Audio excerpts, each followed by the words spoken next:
Hello and welcome to another informative video of VS classes online. आप आ चुके हैं वीएस क्लासेस के ऑफिशियल प्लेटफॉर्म पे।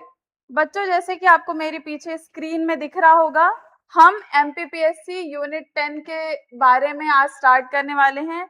हमने इसके पहले एमपीपीएससी की जो सीरीज शुरू की थी उसमें बहुत सारी जनजातियों के बारे में, लगभग 2 जनजाति के बारे में बहुत सारी चीजें हमने ऑलरेडी कवर कर ली थी। और एमपीपीएससी यूनिट 10 में हमने आज ये पढ़ना है। ठीक है, बैगा जनजाति को हम आज शुरू करने वाले हैं। बैगा जनजाति जिसका भाग 1 आज शुरू होने वाला है। हमने भील और गोंड जनजाति के बारे में ऑलरेडी डिटेल में चीजें पढ़ ली हैं। बैगा जनजाति के बारे में हम आज पढ़ने वाले हैं, जो एमपीपीएससी एग्जाम के पर्सपेक्टिव से बहुत ज्यादा इंपॉर्टेंट है। अब क्योंकि मैं आपको बता रही हूँ, हमने सीरीज शुरू की थी एमपीपीएससी की, तो उसमें बहुत सारी चीजें हम पढ़ चुके हैं। क्या क्या चीजें पढ़ चुके हैं, एक बार क्विक रिकैप ले लीजिए और हमारी प्लेलिस्ट में जाकर के वीएस क्लासेस का जो यूट्यूब चैनल है वहां पे प्लेलिस्ट में जब आप जाएंगे तो आपको लेक्चर्स वहां पर मिल जाएंगे। एक बार नजर डाल लेते हैं। परिचय भाग में हमने क्या पढ़ा था। लगभग आज का जो लेक्चर है वो हमारा लेक्चर 9 है। इसके पहले 8 लेक्चरों में हमने भील जनजाति, गोंड जनजाति और परिचय यानी यूनिट 10 जो है बेटा, यूनिट 10 एमपीपीएससी का पूरा जनजातियों पर ही डेडिकेटेड है, तो वो हमने पढ़ लिया है। जिसमें हमने जो हमारा लेक्चर 1, 2 था, लेक्चर 1 और 2 जो परिचय भाग था, इंट्रोडक्शन था, उसमें हमने देखा आदिवासी क्या है। ठीक है, जनजाति शब्द किसने दिया, विभिन्न विद्वानों जैसे वेरियर एल्विन के बारे में हमने जाना, उनके द्वारा लिखी गई किताबों के बारे में जाना, उन्होंने जनजातियों पर किस तरीके से शोध किया और उनके बारे में जो तथ्य हम नहीं जानते थे, जो विरोधाभास है अलग अलग जनजातियों में, वो सारी चीजें हमने इंट्रोडक्शन पार्ट में पढ़ी थी। तो विभिन्न विद्वानों ने उन्हें क्या क्या नाम दिया जनजातियों को, प्रमुख पुस्तकें कौन कौन सी थी इनके ऊपर, संवैधानिक प्रावधान यानी संविधान के किन अनुच्छेदों में और किन अनुसूची में इनके बारे में बताया गया है, इनको स्पेशल राइट्स दिए गए हैं, ये सारी चीजें हम पढ़े हैं इंट्रोडक्शन में। जनजातियों की उत्पत्ति कैसे हुई या इस शब्द की उत्पत्ति कैसे हुई, ये सारी चीजें हम पढ़ रहे हैं। आपको स्क्रीन अच्छे से दिख रही है। चलिए, अब हमने बाकी के लेक्चर्स में डिस्कस किया था भील जनजाति के बारे में। भील जनजाति जो कि भारत की सबसे ज्यादा आबादी वाली जनजाति है, उसमें हमने इतिहास देखा था, उनका भौगोलिक विस्तार, जो ज्योग्राफिकल डिवीजन है उनका, उत्तर पश्चिम दक्षिण मध्य प्रदेश में उनका विस्तार किस तरीके से है, किन क्षेत्रों में है, वो भी हमने देख लिया था। भील जनजाति की संस्कृति के बारे में हमने पढ़ा था, इनका कल्चर क्या है, इनके रिचुअल्स क्या है। तो इसको भील जनजाति जो है उसको हमने कई पार्ट्स में पढ़ा था, जो लेक्चर आपको मिल जाएगा हमारे चैनल में। नृत्य और लोकगीत के बारे में पढ़ा था, इनकी जीवन शैली के बारे में पढ़ा था और कुछ इंपॉर्टेंट तथ्य देखे थे, फैक्ट्स देखे थे, जिसमें यहाँ पे इंक्लूडेड नहीं है, मैंने PYQ भी करवाया है। जो क्वेश्चन आपके एमपीपीएससी में आ चुका है जनजातियों से जुड़ा हुआ, वो क्वेश्चन आंसर भी हमने किए थे, जिसमें कुछ क्वेश्चंस 2014 के बाद के भी थे। ठीक है, तो वो हमने ये चीज देख ली थी। गोंड जनजाति के बारे में भी हमने पढ़ा था, जिसमें उनका इतिहास, विस्तार क्षेत्र, कला एवं चित्रकला, इनके नृत्य, डांस फॉर्म, लोकगीत, सामाजिक व्यवस्था, संवैधानिक अधिकार, ये कुछ चीजें जो है हम ऑलरेडी पढ़ चुके हैं कई लेक्चर्स में। और यहाँ पे क्योंकि आपको चीजें बहुत कम दिख रही हैं, इससे ज्यादा चीजें हम और पढ़ चुके हैं कई लेक्चर्स में।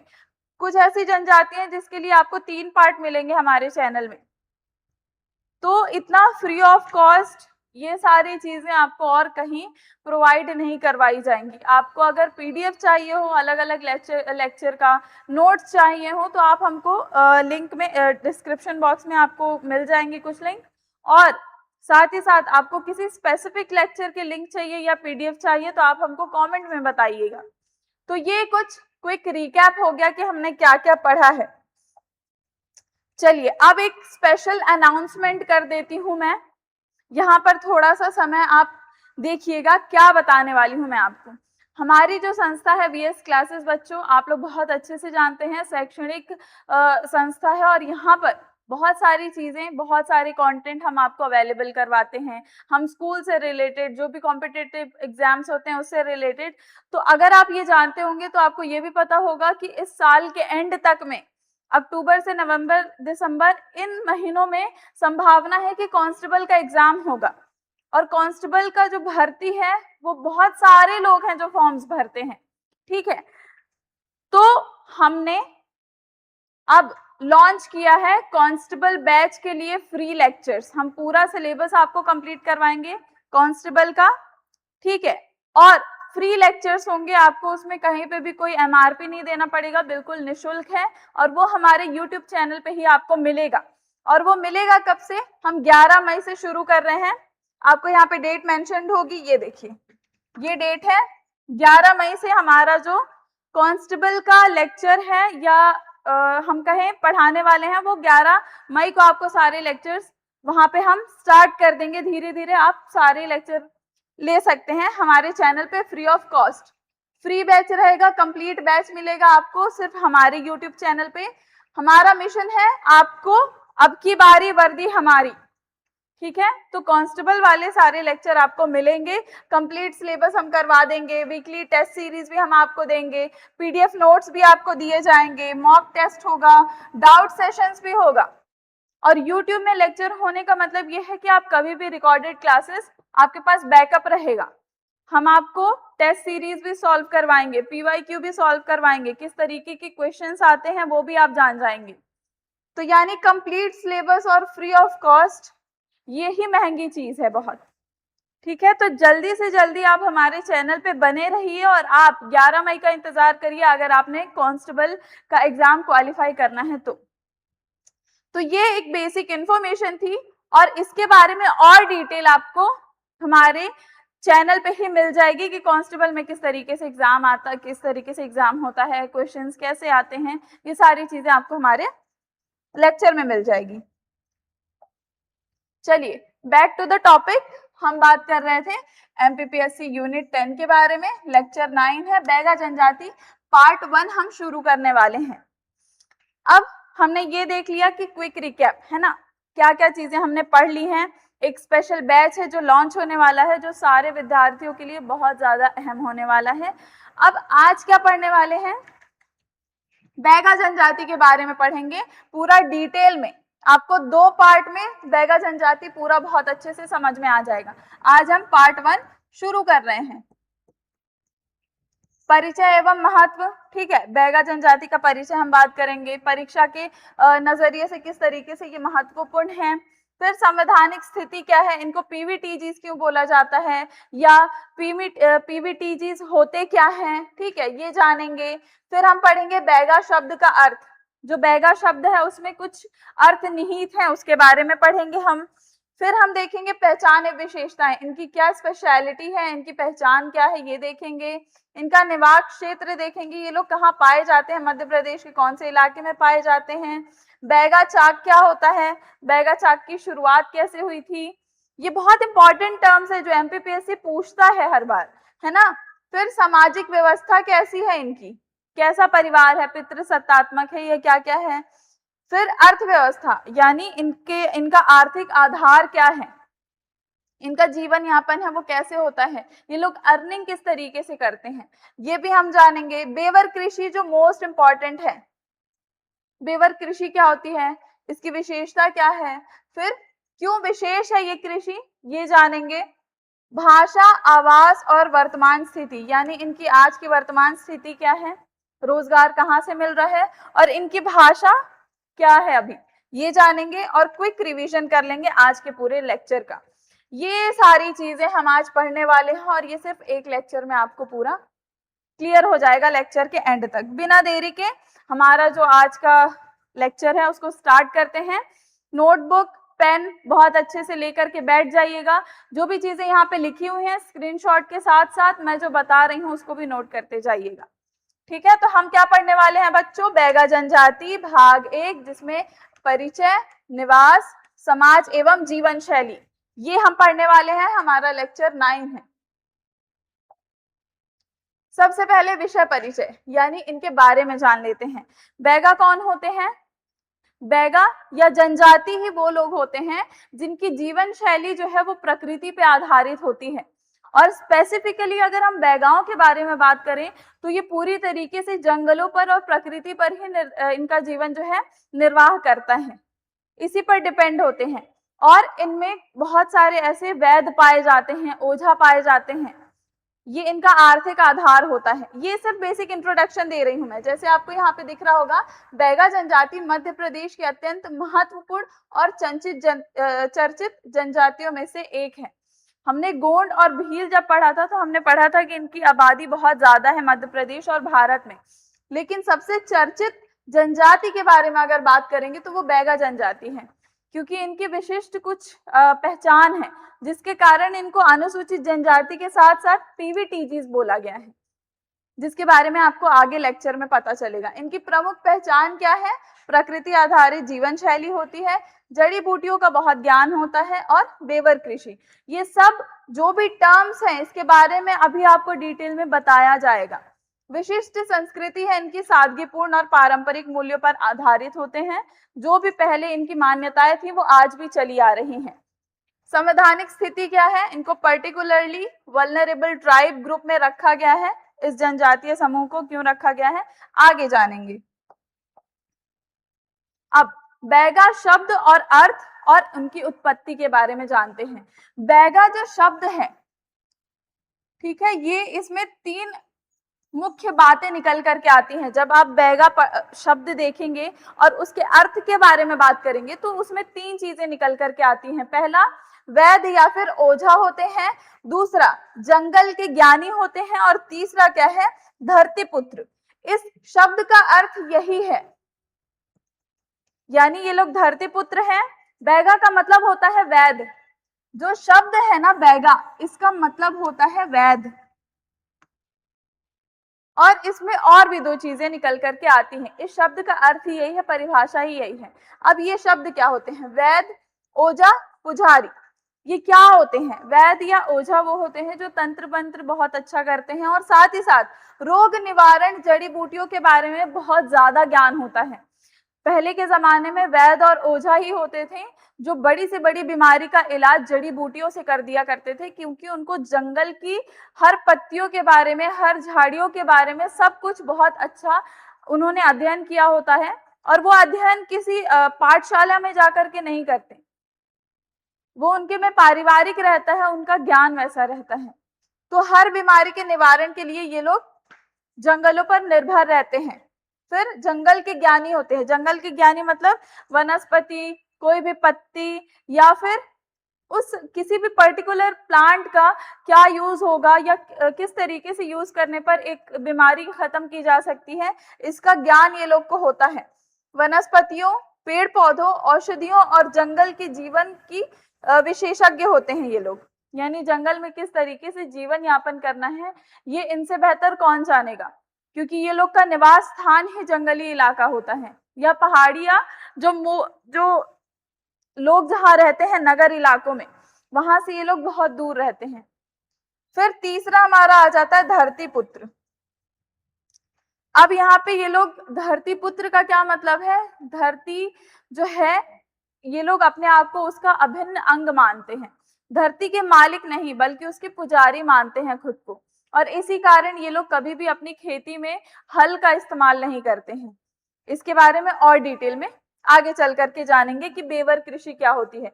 हल नहीं चलाने से ही निकल करके आया है बेवर कृषि। तो ये उनके शब्द के बारे में जाना हमने। अब देखिए यहाँ पे क्या पढ़ने वाले हैं, ये कुछ बेसिक चीजें हैं। बैगा की पहचान क्या होती है बैगा जनजाति की? कि ये लोग बहुत सरल और ईमानदार होते हैं। परिश्रमी जीवन होता है, जंगल में जीवन यापन करना बहुत परिश्रम का काम है जो ये लोग करते हैं। पारंपरिक औषधीय ज्ञान बहुत ज्यादा होता है और निपुणता बहुत ज्यादा होती है ये लोग को इस चीज में।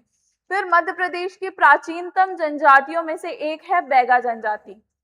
चौथी चीज, सुदूर वन क्षेत्रों में निवास करते हैं ये लोग, जहाँ पे सारा आबादी एक नगर की रहती है, उससे कहीं दूर ये जाकर के ये लोग सुदूर वन क्षेत्रों में रहते हैं। फिर प्रकृति एवं पर्यावरण से गहरा एक इनका संबंध होता है। ठीक है, तो ये सरल जीवन होता है, सुदूर जंगलों में रहते हैं और अत्यंत ईमानदार होते हैं, परिश्रमी होते हैं। ये इनका बैगाओं की पहचान होती है। अब हैबिटेट और डिस्ट्रीब्यूशन के बारे में, यानी इनके निवास क्षेत्र के बारे में जानते हैं। अब देखिए, जो बैगा जनजाति है वो खास तौर पर आप मैप में देखिए, मध्य प्रदेश के कुछ यहाँ के इलाके हैं और यहीं से लगा हुआ छत्तीसगढ़ का कुछ और खास इलाका है, जैसे कबीरधाम, बिलासपुर, ये कुछ और इलाके हैं जो छत्तीसगढ़ और मध्य प्रदेश के लगे हुए हैं, जहां पर इनकी आबादी ज्यादा पाई जाती है। यानी इसके बॉर्डर से भी लगे हुए बहुत सारे हमने जिले देख लिए। अब कौन कौन सी जगह है, जैसे डिंडोरी।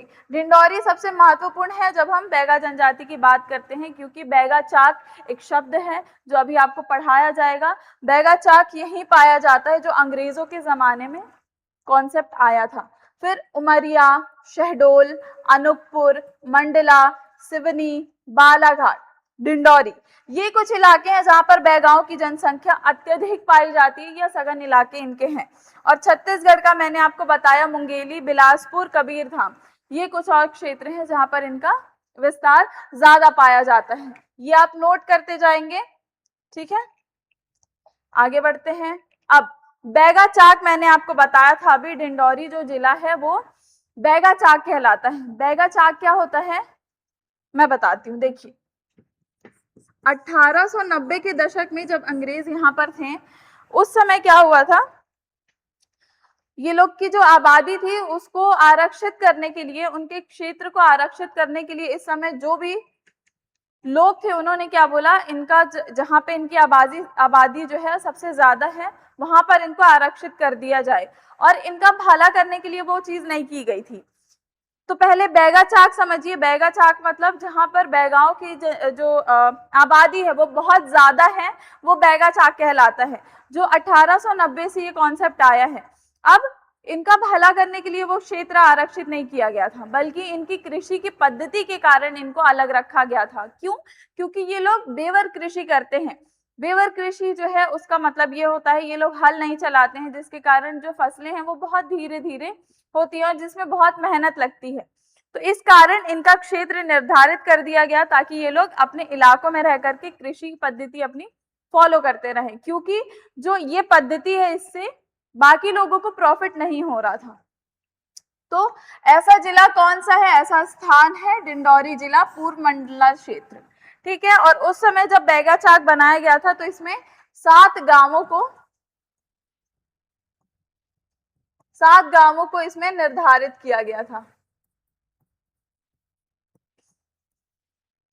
तो ऐसा जिला है डिंडोरी। इसकी विशेषता क्या है, प्रशासनिक एवं मानव शास्त्रीय शोध की दृष्टि से अत्यंत महत्वपूर्ण है, ठीक है। अब क्यों महत्वपूर्ण है ये जानिए। महत्वपूर्ण इसलिए है क्योंकि यहाँ पे जो लोग पाए जाते हैं डिंडोरी में, बैगा चाक जो है वहां पे लोग अभी भी प्राचीनतम जो रिचुअल्स हैं, जो संस्कृति है उसी को ही फॉलो करते आ रहे हैं। तो यहाँ पे कोई बदलाव नहीं देखा गया है, इसलिए अगर यहाँ पे शोध करना चाहते हैं, रिसर्च करना चाहते हैं, तो ये इलाका जो है बहुत ज्यादा महत्वपूर्ण है, ठीक है। अब इसका महत्व क्या है, यहाँ बैगा संस्कृति, परंपरा और जीवन शैली का मूल केंद्र है। मैंने अभी आपको बताया प्राचीनतम जो इनका संस्कृति चला आ रहा है, परंपरा चली आ रही है, वही ये लोग फॉलो कर रहे हैं। तो सबसे प्रसिद्ध और सघन आबादी वाला क्षेत्र इनका डिंडोरी होगा। ये आपने समझ लिया। अब एमपीपीएससी में अक्सर पूछा जाने वाला सवाल क्या है, बैगा चाक क्षेत्र किस जिले में स्थित है, तो वो है डिंडोरी। समझ में आ गया। चलिए, अब जनसांख्यिकी वर्गीकरण एवं पीवीटीजी दर्जा, यहाँ पे आप समझेंगे पीवीटीजी या संवैधानिक स्थिति क्या है। देखिए, इनको अनुसूचित जनजाति में रखा गया है, मैंने आपको बहुत स्टार्टिंग में ही बताया गया था, लेकिन अनुसूचित जनजाति के साथ साथ इनको पीवीटीजी बोला गया है। पीवीटीजी क्या होते हैं, प्रिमिटिव, लिख देती हूं,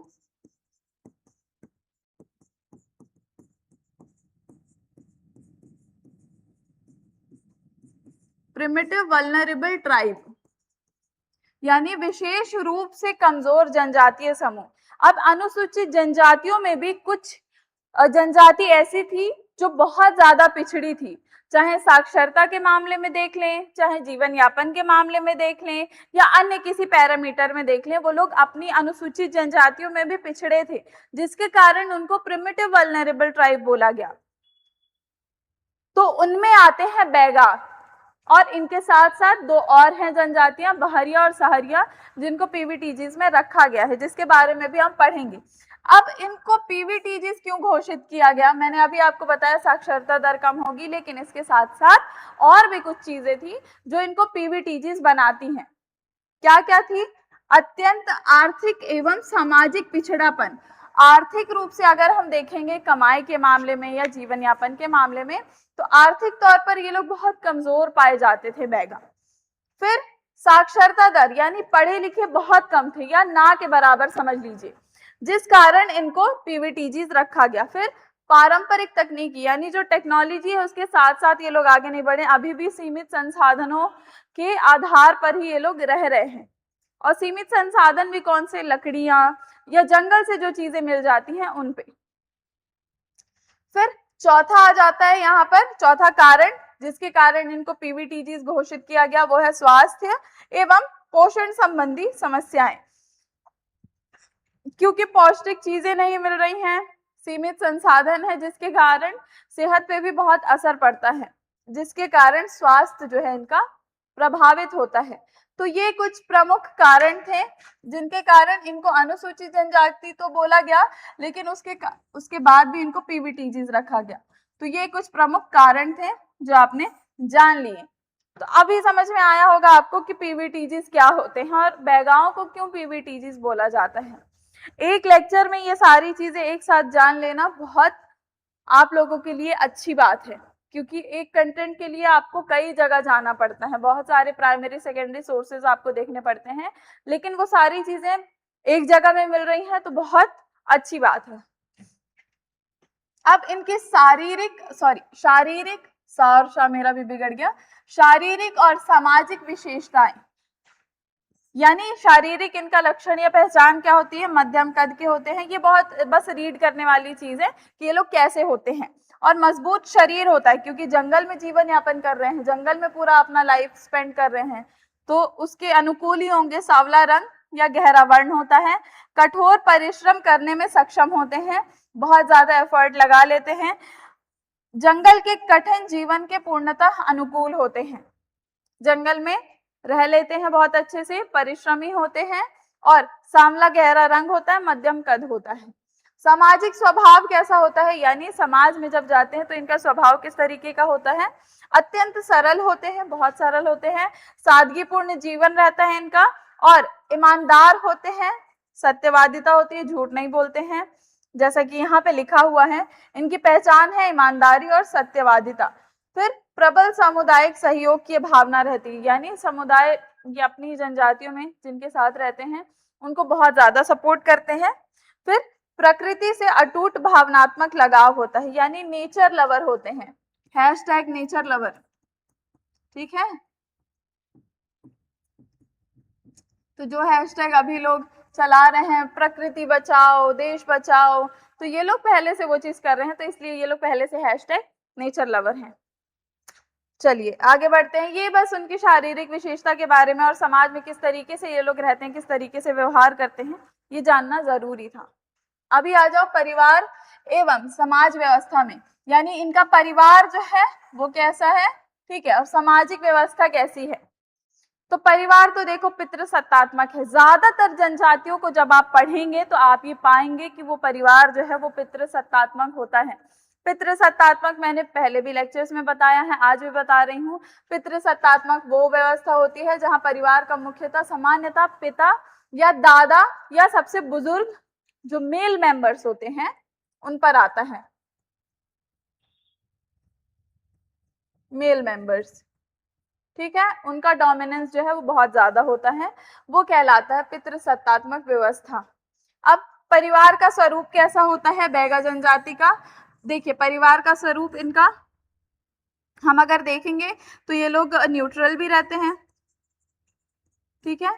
अब यहाँ पे देखिए परिवार का स्वरूप बता रही हूं मैं। समाज में एकाकी के साथ साथ संयुक्त परिवार भी रहता है, यानी जॉइंट फैमिली भी रहती है और न्यूक्लियर फैमिली भी रहती है इनकी।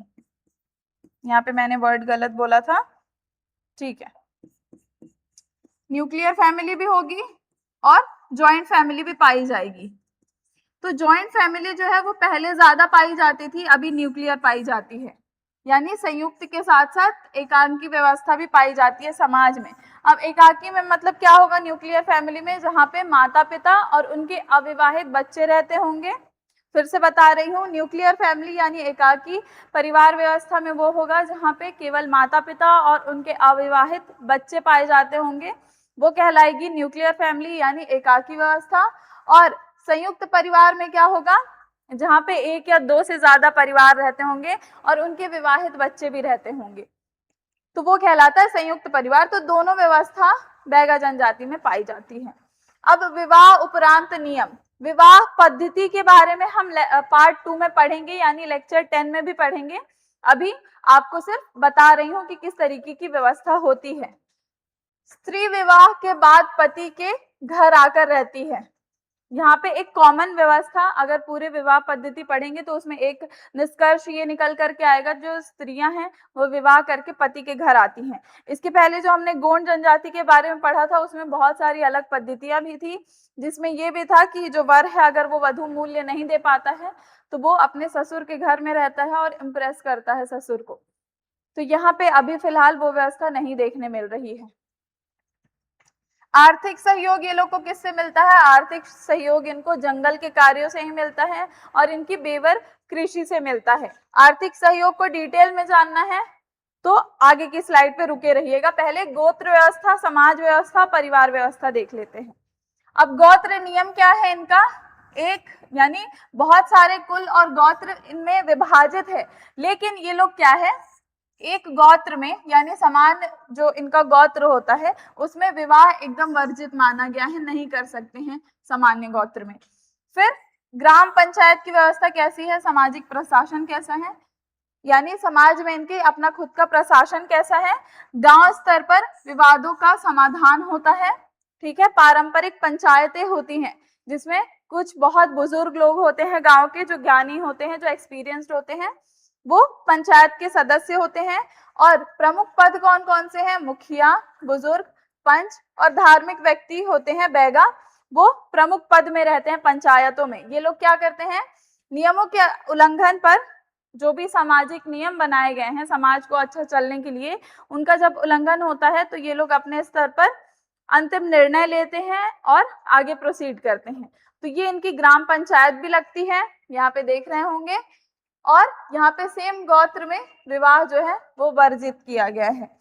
अब हम बात कर रहे थे इनके आर्थिक आधार की, यानी अर्थव्यवस्था की, कि ये लोग अर्निंग कैसे करते हैं, कैसे जीवन यापन करते हैं, है ना।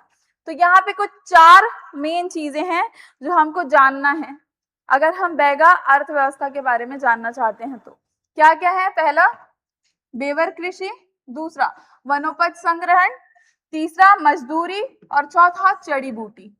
ये लोग क्या करते हैं, बेवर कृषि करते हैं, जो पारंपरिक या स्थानांतरित कृषि होती है। झूमनुमा कृषि होती है, यानी ये लोग राख का इस्तेमाल करते हैं, जंगल को जला करके राख का इस्तेमाल करते हैं, उस राख में क्या करते हैं, बीज बोते हैं और फिर फसलें उगती हैं। हल नहीं चलाते हैं, क्योंकि अब हल नहीं चलाने की मान्यता क्या है, देखिए मान्यता ये है कि ये लोग ये खुद को धरती पुत्र समझते हैं, उसका अभिन्न अंग मानते हैं खुद को और पुजारी हैं धरती के। तो जिस चीज की ये लोग पूजा करते हैं उसमें किसी भी हथियार शस्त्र का इस्तेमाल नहीं किया जाता है। और इसी मान्यता के आधार पर ये लोग ये मानते हैं कि जो धरती है वो इनकी माता है, ये उनको पूजते हैं। और हल चलाना खेती के लिए ये मान सकते हैं कि अपनी माता की जो अपमान करना है, ठीक है, उनके सीने पर हल चलाने के समान है, जिस कारण से ये लोग खेती में बेवर कृषि का इस्तेमाल करते हैं, बल्कि हल का इस्तेमाल नहीं करते। और बेवर कृषि क्या होती है, जंगलों को जला देते हैं, उससे जो राख बन जाती है उस राख में ये लोग खेती करते हैं। और फिर वो क्योंकि अब जो जमीन है वो उपजाऊ नहीं रह जाती है तो ये लोग दूसरी जगह चले जाते हैं। तो इस कारण इसको झूमनुमा खेती भी बोला जाता है और यही खेती ये लोग करते हैं इसी प्रकार की। तो ये उनका बेवर कृषि एक महत्वपूर्ण अर्थव्यवस्था में सहयोग करता है। दूसरा वनोपज संग्रहण, यानी जंगलों से इनको महुआ, शहद, तेंदुपत्ता ये सब मिलता है, जिससे ये लोग क्या करते हैं, व्यापार करते हैं। ठीक है, अब देखिए यहाँ पे ये जो चीज है ये आगे मैं आपको और डिटेल में बताने वाली हूँ, है ना। अब देखिए मजदूरी, मजदूरी में ये लोग क्या है, अभी आधुनिक समय है, समय बदल रहा है, तो ये लोग मजदूरी में भी जा रहे हैं, मनरेगा व्यवस्था के आधार पर भी काम कर रहे हैं, और बाहर दूसरे के खेतों में भी और अन्य शहरों में भी ये लोग अब धीरे धीरे कमाई के लिए निवास कर रहे हैं। आधुनिक समय की बात कर रही हूँ। और जड़ी बूटियों का बहुत ज्ञान होता है इनको, तो ये तो हम लोग सब जानते हैं। तो जो भी मेडिसिनल फ्रूट्स हैं, मेडिसिनल हर्ब्स हैं, उनके ज्ञानी होते हैं, तो उसका इस्तेमाल करके ये लोग क्या करते हैं, शहरों में कुछ रोग निवारक चीजें बनाते हैं, जिससे बुखार, सर्पदंश, दर्द का हर्बल उपचार करते हैं। अब यहाँ पे थोड़ा सा बेवर कृषि के बारे में और डिटेल में जानते हैं। मैंने अभी आपको बता ही दिया है बेवर कृषि क्या होती है, लेकिन एक बार आप फिर से समझ लीजिए। चलिए, जंगल की सफाई करते हैं ये लोग, यानी जंगल का एक छोटा सा हिस्सा होता है, उसको साफ करते हैं, काट देते हैं, ठीक है। फिर क्या करते हैं, सूखी लकड़ियां जो रहती हैं उसको इकट्ठा करते हैं, और उन पे झाड़ियों को रख करके वो जो जगह रहती है जंगल की, उस निश्चित क्षेत्र को आग लगाते हैं, जला देते हैं। बहुत घंटों बाद या कई दिन तक वो जलने के बाद जो राख उसमें होती है, उसमें ये लोग क्या करते हैं, राख युक्त उपजाऊ भूमि में बिना हल जोते ये लोग बीज बोते हैं। ये आपको दिख रहा होगा, ये बीज डाल रहे हैं, तो ये जो है ना, ये राख है। जब जंगल में आग लगाई गई तो उससे ये राख मिला, और इस राख में ये लोग बीज डालते हैं। फिर उससे क्या होता है, उस पे फसलें उगती हैं, और खास तौर पर जो ये बेवर कृषि है उससे कोदो कुटकी जो चावल है, मिलेट्स है, मक्का, ज्वार, बाजरा, ये उगाते हैं। ये इनकी प्रमुख फसलें हैं, ये लिख लीजिएगा। प्रमुख फसलें हैं जो बेवर कृषि से उगाई जाती हैं। अब यहाँ पे कुछ इंपॉर्टेंट चीज है, बैगा जनजाति की पारंपरिक कृषि जो है वो बेवर कृषि है। ये नोट है, लिख लीजिएगा, इंपॉर्टेंट नोट है। और इसे झूमनुमा या स्थानांतरित कृषि भी कहा जाता है। यहाँ पे इसके दो नाम भी मिल गए आपको, आपको दिख रहा है। चलिए, क्या लिखा है, पारंपरिक कृषि कौन सी होगी, बैगा जनजाति की बेवर कृषि, जिसे झूमनुमा कृषि भी बोला जाता है, और स्थानांतरित कृषि भी बोला जाता है, क्योंकि ये लोग एक जगह से पलायन करके दूसरी जगह जाते हैं, दूसरी से तीसरी जगह जाते हैं, क्योंकि जलाने के बाद जो जमीन है वो उपजाऊ नहीं रह जाती है, जिसके कारण सरकार भी इस प्रकार की कृषि को बढ़ावा नहीं दे रही है, क्योंकि जो जमीन है उसका इस्तेमाल नहीं हो पाता है दोबारा। और जब हम हल का इस्तेमाल करते हैं तो जो जमीन रहती है उस पर कई बार फसलें उगाई जा सकती हैं। तो ये इनकी कृषि पद्धति जो है उसके बारे में हमने जान लिया। अब यहाँ पे इनका आर्थिक आधार आ जाता है कि किन किन चीजों से इनकी जो आजीविका है वो चलती है। यहाँ पे टोटल 6 चीजें हैं, ये कुछ नहीं है, ये शायद गलती से यहाँ पर आ गया है, इसको मत ध्यान दीजिएगा। चलिए, महुआ, महुआ का जो फूल है उससे स्वदेशी जो शराब है उसका निर्माण होता है।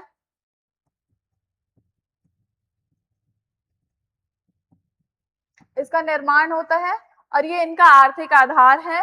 फिर तेंदुपत्ता, तेंदुपत्ते से बीड़ी बनाई जाती है, ठीक है, और वो बीड़ी इनका आर्थिक आधार मानी जाती है।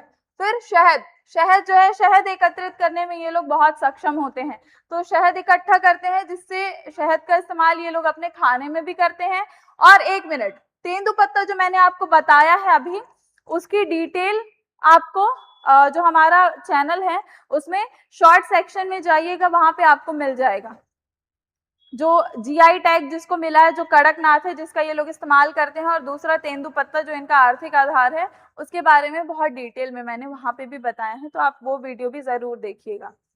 फिर शहद का मैं बता रही थी कि ये लोग खाने में भी इस्तेमाल करते हैं, और शहद जो है, हनी जो है, उसको एकत्रित करके बाजारों में बेचते भी हैं, क्योंकि शुद्ध शहद की मूल्य बहुत ज्यादा होती है, तो ये लोग वो भी बेच करके पैसे एकत्रित करते हैं।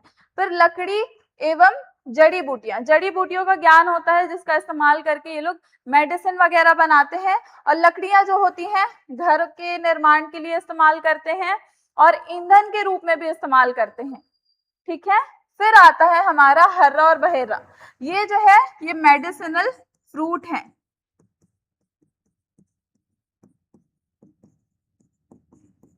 आपने सुना होगा मसाले, ये एज अ मतलब मसाले के तौर पे भी इस्तेमाल किया जाता है, जिससे पेट के जो रोग होते हैं, जो बीमारियां होती हैं, उससे लड़ने में हर्रा और बहर्रा बहुत ज्यादा सक्षम होता है। ठीक है, फिर हमारा आखिरी आ जाता है आंवला और गोंद। गोंद का इस्तेमाल इंडस्ट्रीज में होता है, जो गम होता है वो भी पेड़ों से आता है, तो उसका इस्तेमाल ये लोग इंडस्ट्रीज में सेल करने में करते हैं। और आंवला, जिसे बाल अच्छे रहते हैं, स्किन अच्छी रहती है, आप बहुत ज्यादा एक्सपर्ट होंगे इस मामले में, आप जानते ही होंगे, तो आंवला वगैरह भी ये लोग एकत्रित करते हैं। तो ये इनका आर्थिक आधार है। महुआ, जिससे स्वदेशी शराब बनती है, और इसका जो फूल है वो भी इस्तेमाल किया जाता है ना। फिर तेंदुपत्ता, और तेंदुपत्ता जो है ना, उसका इस्तेमाल बीड़ी के लिए होता है, और इसमें एक फल भी लगा होता है जिसे खाते भी हैं। फिर आता है शहद, शहद का भी इस्तेमाल होता है, हर्रा बहेरा, आंवला और गोंद, और लकड़ियां और जड़ी बूटियां। ये जंगल से ही मिलने वाली सारी चीजें हैं जिसका ये लोग इतना इस्तेमाल करते हैं, और ये इनका आर्थिक आधार है। सोचिए, तो जंगल में कितनी सारी चीजें छुपी हुई हैं जो ज्ञानी है केवल वही जान सकता है।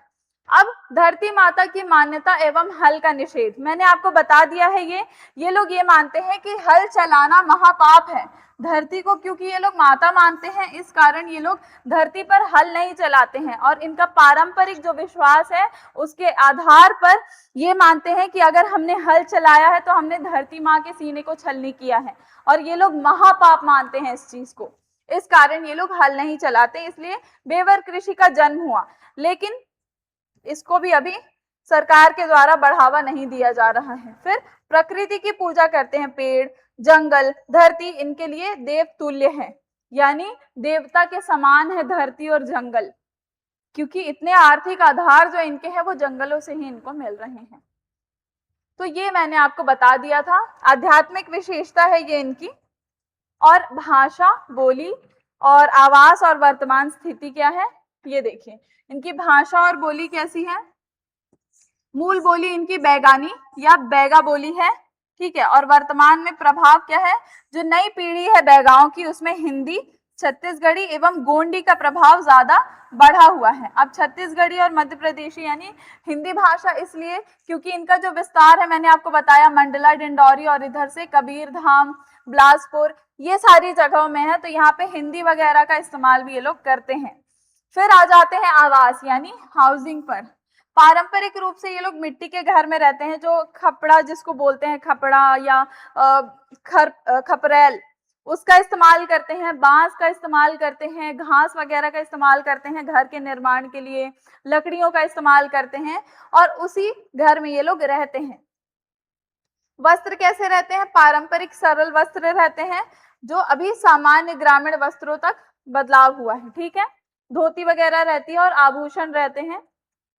अब वर्तमान चुनौतियां क्या हैं और क्या सुधार की जरूरत है? चुनौती क्या है बैगा जनजाति के साथ कि ये लोग कम साक्षर होते हैं, पढ़े लिखे कम होते हैं। ये चुनौती है हम सबके लिए, क्योंकि ये हमारी जो देश है, हमारा जो भारत है, उसकी संस्कृति है जिसको हमें बचा करके रखना है। तो साक्षरता दर यानी लिटरेसी रेट बहुत कम होता है, गरीबी बहुत ज्यादा है, और स्वास्थ्य सेवाओं की कमी है जिसको हमको कंप्लीट करना होगा, सही करना होगा। तो सुधार क्या कर सकते हैं हम? आश्रम शालाएं यानी बहुत सारी आश्रम के ब्रांचेस शुरू कर सकते हैं हम, जहाँ पे हम इनको बेसिक लेवल पे एजुकेशन दे सकते हैं। वनाधिकार योजनाएं एवं पीवीटीजीज विकास योजनाओं से निरंतर सुधार। हम पीवीटीजीज कुछ ऐसी विकास की स्कीम या पॉलिसी लेकर के आ सकते हैं, गवर्नमेंट ला सकती है, जिससे क्या हो, इनका विकास होगा। और अभी अगर हम आधुनिक समय में देखें तो इनका विकास हो रहा है, क्योंकि ये लोग एक जगह से दूसरी जगह भी पलायन कर रहे हैं काम के सिलसिले में। तो ये पूरी चीजें मैंने आपको बता दी। हमने पढ़ लिया बेवर कृषि, अर्थव्यवस्था का प्रमुख व्यवसाय क्या है, परिवार और समाज व्यवस्था कैसी है इनकी, गोत्र व्यवस्था क्या है, बैगा चाक क्या होता है, निवास क्षेत्र क्या है इनका, बैगा शब्द अर्थ और उत्पत्ति, इनकी भाषा और बोली क्या है, पूरी चीजें हमने एक जगह पर जान ली। अब एक बार क्विक रिवीजन कर लेते हैं। क्या क्या देख लिया बच्चों हमने? संवैधानिक दर्जा देख लिया, इनको पीवीटीजीज बोला गया है, क्यों बोला गया है वो हमने देखा है आज के लेक्चर में। सांस्कृतिक केंद्र क्या है? बैगा चाक है, जो डिंडौरी जिला है उसे बोला गया है, जहाँ पे इनकी सघन आबादी पाई जाती है। प्रमुख कृषि पद्धति है बेवर, बिना हल चलाए जाने वाली पारंपरिक स्थानांतरित कृषि जो है उसको बोला जाता है, यानी झूमनुमा कृषि। फिर प्रसिद्ध किन बातों के लिए है? ये लोग जड़ी बूटियों के लिए और चिकित्सक ज्ञान के लिए बहुत ज्यादा प्रसिद्ध हैं। अपना आर्थिक आधार पूरा इनका जंगलों से ही आता है। और मूल्य मान्यता क्या है? कि धरती हमारी माँ है, हमारी जननी है, और प्रकृति जो है, जो जंगल है, उसकी पूजा ये लोग करते हैं। तो ये इनकी कुछ मान्यता थी और क्विक रिवीजन था जो हमने कर लिया। हमारा बैगा जनजाति का जो पार्ट 1 है, लेक्चर 9 है, वो कंप्लीट हो चुका है। फिर से मैं एक बार आपको बता रही हूँ, एमपीपीएससी की जितनी लेक्चर्स हैं वो देखते रहिएगा, और साथ ही साथ जो इस साल के एंड में जो कांस्टेबल का एग्जाम होने वाला है, उससे पूरा जो सिलेबस है वो हमारे चैनल पे आपको मिलेगा। आप 11 मई तक का वेट करिए, 11 मई तक का आपको पूरी चीजें धीरे धीरे उस चैनल पे 11 मई से डलना शुरू होंगी, तो वहां पे विजिट जरूर करिएगा।